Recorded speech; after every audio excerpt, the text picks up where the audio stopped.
Hi guys, my name is Ini and welcome to Let's Talk About It. So on our first episode, we'll be having some Sakatri. It's really nice to have you, Sam. So I've been, having discussions with my friends, and there's just been something going on in my head. How people that come from broken homes, not just young people, there are things that people that come from broken homes make bad decisions because they've grown into that thing. So they still make that decision because they're still struggling with it. Because people feel like, oh, when you grow older, it will heal or something like that. But then I still see, older people go through this thing because I know that, okay, it's something that they dealt with, like from broken homes. They've probably had their parents separated or probably seen their dad beat their mom and stuff like that. So people tend to get the good part out of this and then the bad part. By the good parts, you see guys be like, oh, they'll never lay their hands on a woman. And then by the bad part, some guys be like, oh, they're authoritative. That's something they should do. So I want to really get your opinion on how, people can deal with stuff like that so that it doesn't affect them in their decision.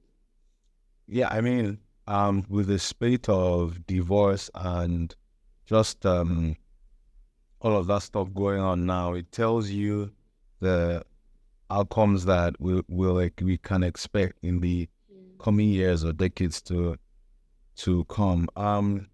Really, the family unit is the first circle of nurture. So it is the foremost platform for learning and for orientation. And it typically means that what a person learns at home will play a significant role in the outcomes of their lives. And so whether they learn in the positive or in the negative, it will determine to a large extent the quality of lives that they live. In fact, as a matter of fact, I was thinking that a parent's ability to influence a child is really going to be between the age of 1 and 12.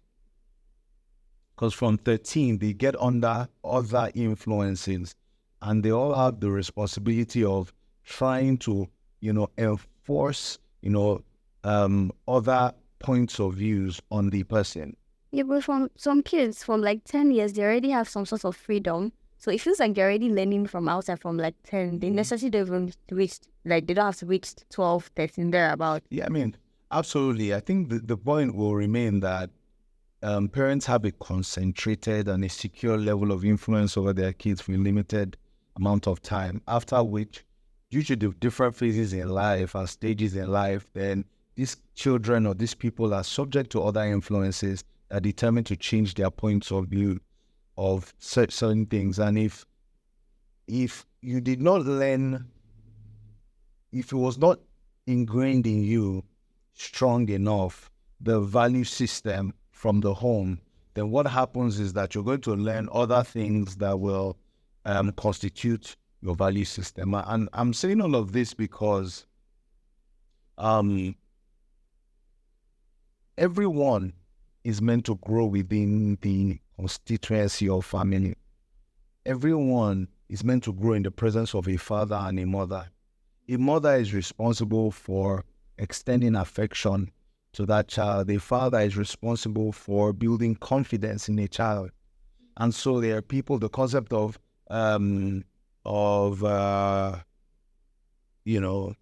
side chicks, baby mamas, even surrogates, people feeling that I'm the mother, I'm enough, I'm the father, I'm enough. The concept or the repercussion of that kind of value system is that if it's a child raised only by the mother, will have affection or will deal with complex because of a lack of confidence. And a child who is raised by the father will have maybe a very strong confident side, but lack affection and empathy. Yeah. So either way, something is lost. And that is why it is a full spectrum that makes a balanced, confident person who knows that they are accepted and they are loved. This is one of the major causes of people really getting into vices because they don't feel accepted at home, right? They don't feel the love and the warmth of a family. So they go out and they find that embrace from other vices. So it may be a trading topic, but I guarantee you that is a setup for generational trauma. Okay. I remember just having similar experiences, not growing up with parents, but my father passed on very early, 6 weeks. So I spent some time with my mom before she passed in my teens. And I can guarantee you that all through my childhood, I was a child without confidence. I was not confident in myself. I did not think I was smart. I did not think I had these abilities that set me apart. Yeah. And so, and that is why giving my life to Christ became so real, because Jesus took on a male figure. He inspired my confidence, my ability to take on things and finish them. To really say I can do all things through Christ who strengthens me, and really be able to do them. Do you catch my drift? Because don't you believe that someone like you had to struggle with? Because you have so much confidence right now. I know, right? You have no idea the journey and the kind of, I think about it sometimes. Sometimes I think, and I say, some of you folks in church will never believe that I dealt with severe inferiority complex. We can say any other thing, but as I think about it, as I look at my child, I begin to see how the absence of a father influenced my desire to be accepted even in the wrong company. So it's not a coincidence that I started selling drugs. Shortly after my mom passed, I got into university, joined a frat. And so no, because I'm looking, and I looked at other people who did not need these assurances, and I was wondering why. But then we still have people that have like both figures in their life, but they're still trying to find some sort of like acceptance outside. So like what can that possibly cause? I mean, go back to the first thing we said, which is that parents have, that's a good question. The parents have a limited amount of time to influence children. Unfortunately, that is the phase in the life of parents when they are hustling to make more money, to, buy a bigger house, more cars, and they are pursuing their own ambitions, okay? And so in that time, if children don't get the requisite amount of attention and information and affirmation, what happens is that even though they've been taught a certain way, but they go out into the world under the exertion of a heavier indoctrination, a deeper sense of acceptance, a closer feeling of company, one that is even deeper than what they've gotten at home. What will happen is that the ideals they have learned from home will cave in. And so you see a person who is a pastor's daughter, pastor's son, not exactly play out the values, because, it's not enough being a child of clergy, right? Whether you're the child of a clergy or whatever, you need a definite, requisite, and adequate amount of love, affirmation, confidence. You need the space and the bandwidth to make mistakes and to know that it's okay to make mistakes. Okay, and so when you don't invest like that in a child, the Bible says, train up a child the way he should go. So God's not going to do that. It's your responsibility. And when you train that child, then you build the defenses that will combat and resist external, forces. But when that training does not go as in-depth as it needs to be, just the same thing with a house's foundation. When it's not gone deep enough into the ground, the Bible lets us know what happens. When the winds come and the waves hit, that thing will fall. That foundation will cave in.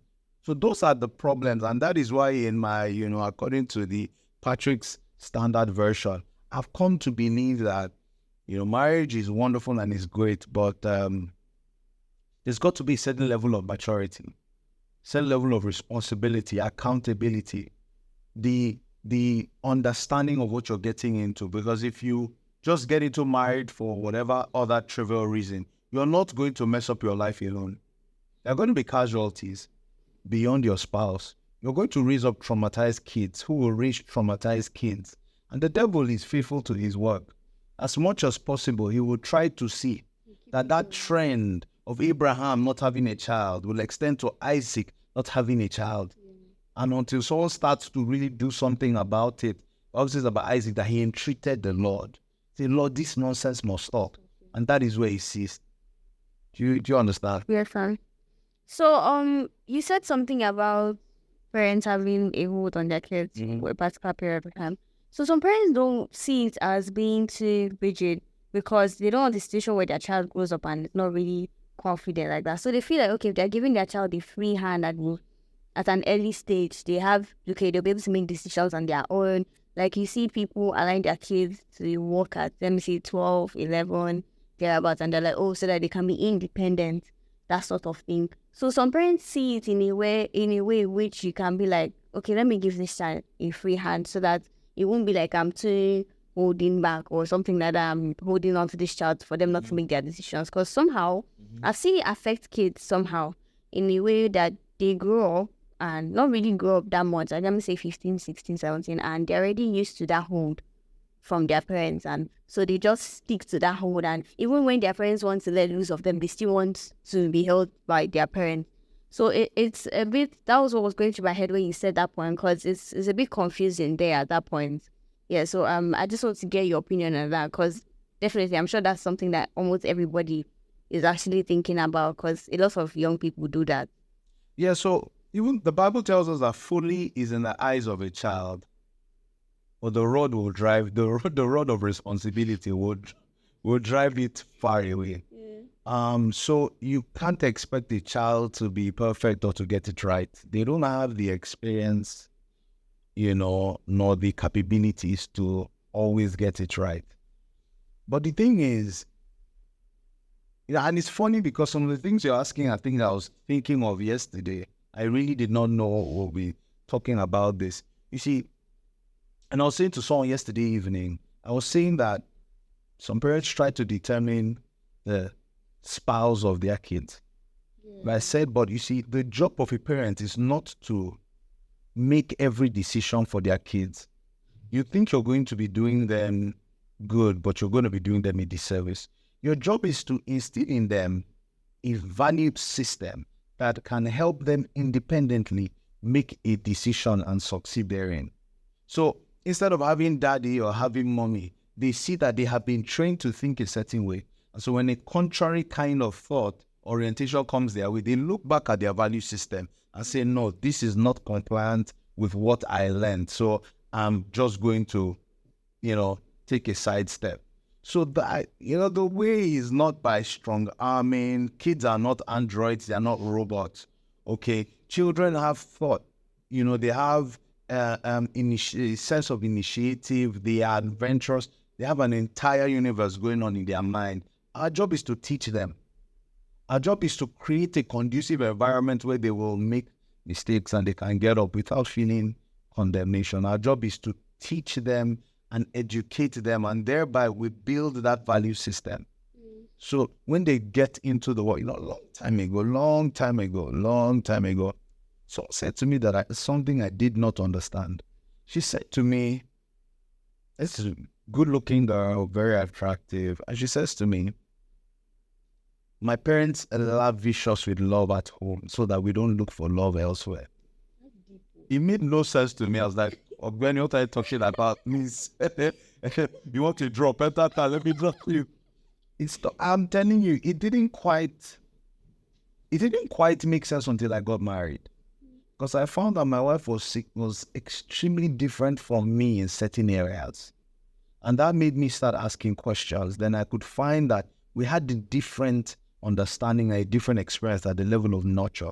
My wife comes from a big family, has almost maybe 100 cousins. They love each other. They are in their space. I come from a place where we may not talk with each other in months, and it's okay. When we talk for hours, and then we'll go on a long hiatus. In terms of nurture, there was not a lot of affection. There was not a lot of that environment, so to say.